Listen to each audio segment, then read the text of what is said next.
Ինչպես տեսնում եք, իշխանությունը բացահայտ ռեպրեսիաների է դիմում։ Ձեր կարծիքով ճարահատյալ է դա անում եւ արդյոք Փաշինյանին այդ եղանակով կհաջողվի 2026 թվականին նորից ստանալ ժողովրդի քվեն։ Առաջինը մի նման արածերքին է։ Ոզում ավերը լավ խոսե տանումա կողում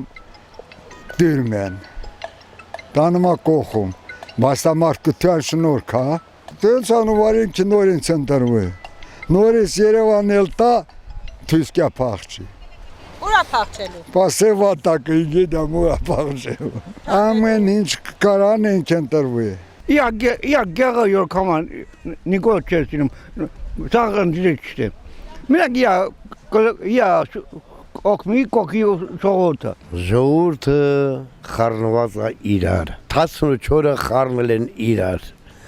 դա թոշակարուններին պիտի ձերք չերտովել,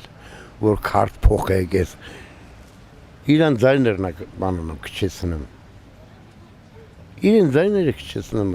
ինչքան թոշակարու կա Հայաստանում, գիտեք? Չեմ կար ասեմ, ինչ նպատակով անեմ, ինքը գիտի իր նպատակը։ Իրան տեղը պահպանելու համար ինչ կարող եմ ասել, ենթադրում եմ, բայց չգիտեմ։